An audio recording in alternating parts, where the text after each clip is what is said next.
Hello guys, this is a review of the movie Thru. Thru means a lot to me. You can see here I purchased it along with three other movies. I didn't know of the movie when I purchased it, I just bought it because it looked interesting at Walmart.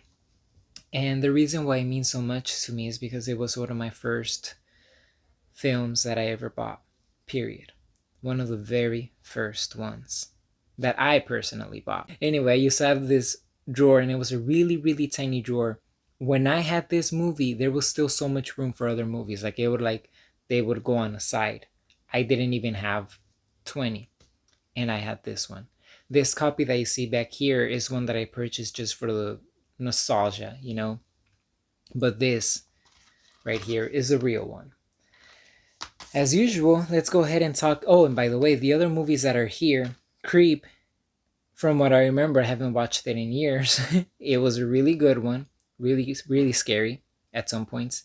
Boy Eats Girl was not that good, but maybe I'll review it at some point. And Tamara, I really don't think it was as good as I thought it was when it came out. My mom really liked it, I know, but and my cousin really liked it. But even though I haven't rewatched it recently, I feel like it's more of what they meant to me back then. Keep in mind that I was super scared of horror movies. So anyway, right now is drive-throughs time. So let's talk about that one. The movie stars Leighton Meester and Nicholas D'Agosto. I have a lot of movies with those two because back then I just fell in love with this performance that I wanted to purchase other movies with them in it. The movie's about this girl. She's in high school. She just dreams of getting out, doing other different things. And her friends start dying one after the other at the hands of this clown named Horny from a burger place called Hella Burger, which in my opinion is a lot like McDonald's. Don't sue me, I'm not saying that it is. I'm just saying that's my opinion. It's not a fact. Anyway, near the end, she finds a connection between the death of her classmates, her friends, and her mother and her mother's friends. So it is revealed, like I said, all the way near the end, that they would torment this kid named Archie. He was the son of the owner of Hella Burger. He would be the one to dress up as the original Horny the Clown. And at one point, it was Archie's party, and he had a crush on this girl's mom, but they just went to make fun of him, and it ended up costing his life. There was a fire and he passed away, and he's coming back for revenge. And that's the only reason, as if he needed any more, to get revenge on all these people through their kids. When it comes to this girl's time, though, she, sharpens up and fights back. And that's what the movie's about. In the very end, though, her boyfriend survives, but it is implied that even though they ended up killing Horny the Clown, the murderer, his evil soul transferred onto the boyfriend. And that's where it ends. The movie, this time I just rewatched it a few days ago. I felt like it was fun, but it just really wasn't well made. As the years go by, I start, I don't know the right word for it, but I start maybe valuing more a good production, good editing, good practical effects. The movie has some clean murders that I really like, but others not so much. I feel like maybe they didn't have the budget, obviously, but once you try something and you invest in it and you're like, oh my gosh, but this just didn't really work out, cut it. Do something super cheap, like just squirting something onto the screen. For example, not just like randomly, like for every murder, just blood splashing on the screen. No, there's her best friend. Her head is inside of a microwave and it explodes. And it looks very fake. That would have been a perfect place. For example, when it's barely heating up and kind of ripping apart, that's beautiful. I love it. I love the effects used on that scene, that particular take. But once the head splashes, it doesn't really look real. I don't know if it's the angle, I don't know if it's the color or the fact that it was behind the microwave thing, but I feel like right there, a splatter of red blood would have been ideal. I mean, I don't know, maybe I'm being too picky. You have to take a lot of things into consideration, one of them being that I've never seen heads explode, so I really wouldn't know what it looks like. There's that. But it's very obvious, that they I mean they did what they could with it, but it could have been done better in a lot of ways. The acting, it has some like famous actors in it, and I wouldn't say that I think it's good, but I don't know. It's really hard.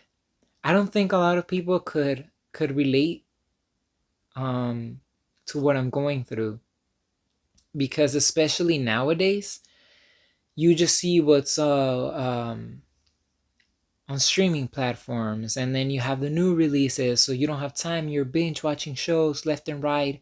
But if you're like someone who at one point liked something a lot, and then years pass by, and then now you're doing it again, but after consuming so much content from various different sources. And I mean, for example, another movie that I rewatched recently was Lake Placid, and I always use it as reference because Lake Placid has terrible special effects ever since Lake Placid 2 came out. From then on, all the movies were super low budget. I mean, I'm not here to say how much because I don't know, but it really, you could tell because the crocodiles look crazy. But I still love them, and I rewatched Lake Placid, the final chapter, and I realized just how terrible it was. But I still like it. I don't know if it's the feelings that I have towards it, and what it meant to be at that time. I don't know what it is really, but it definitely isn't as good as I thought that it was. Even putting aside the fact that, the CGI is terrible.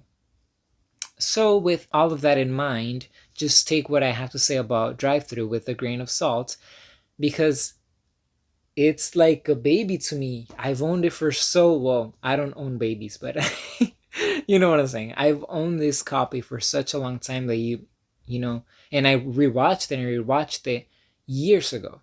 So back then, when I didn't have a lot of movies, I would just play them on rotation, one after the other, one after the other, one after the other. And then as my collection grew, then obviously, you can't rewatch everything all the time. You wouldn't have the lifetime for it. But it was nice rewatching this one. I remember when I watched it with a cousin of mine. He's like 4 years younger than me. He had nightmares. I wouldn't say that it's a nightmare inducing film, but maybe if your thing is clowns, then obviously.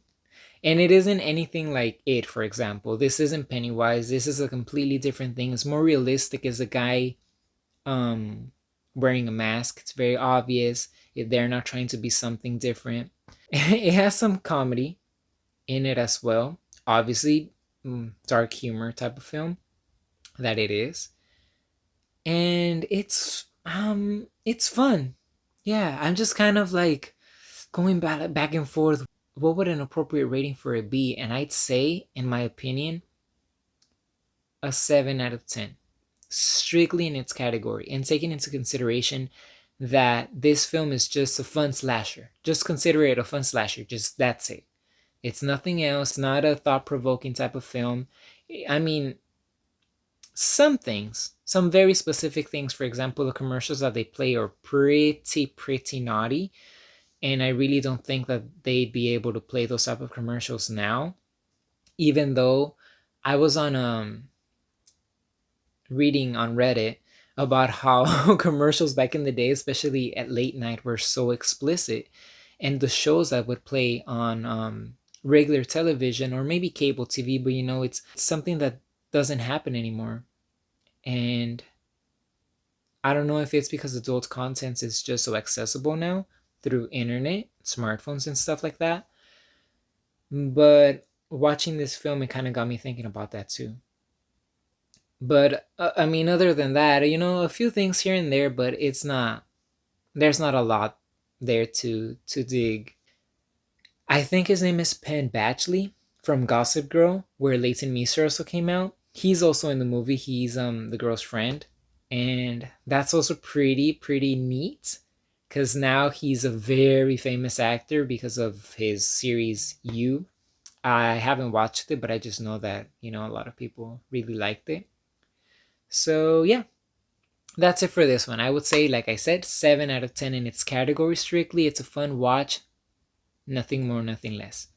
And I mean, it means a little more to me because of what I just explained. But if you guys like slashers, you guys like a little bit of like silliness and just something where it's like, oh, pretty heavy music, then this one's the one for you. That's it for this one. Thank you for watching.